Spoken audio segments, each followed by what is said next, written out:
कैलाश पर्वत के दिव्य क्षेत्र में विनाश और सृजन के सर्वोच्च देवता भगवान शिव प्रकृति की सुंदरता से घिरे हुए शांति से ध्यान करते थे।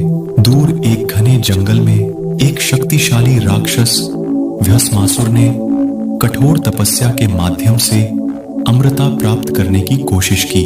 अपनी दुष्ट इच्छाओं को प्राप्त करने के लिए उसने अपनी तीव्र प्रार्थनाओं से भगवान शिव का आह्वान किया।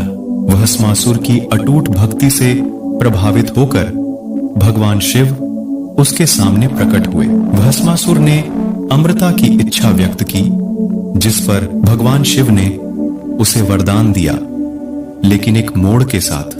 खुशी से अभिभूत भस्मासुर अमृता के विचार से प्रसन्न हुआ। उसे क्या पता था कि वरदान एक श्राप के साथ आया है। वह जिसके भी सिर पर हाथ रखेगा वह राख में बदल जाएगा। अपनी नई शक्ति से उत्साहित होकर भस्मासुर ने किसी और पर नहीं बल्कि स्वयं भगवान शिव पर इसका परीक्षण करने की साजिश रची। एक भयावह मुस्कुराहट के साथ वह अहंकार और महत्वाकांक्षा से प्रेरित होकर अपने मिशन पर निकल पड़ा। भगवान शिव सर्वज्ञ भस्मासुर के भयावह इरादों से अवगत थे।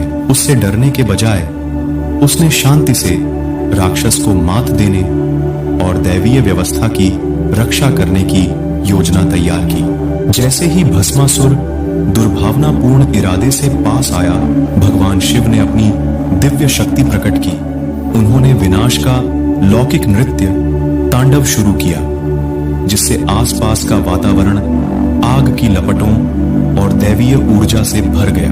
अपने अहंकार में भस्मासुर अपनी दुष्ट योजना को अंजाम देने के लिए भगवान शिव के पास पहुंचा, लेकिन जैसे ही उन्होंने भगवान शिव के सिर पर रखने के लिए अपना हाथ बढ़ाया, उन्हें अपनी मूर्खता का एहसास हुआ।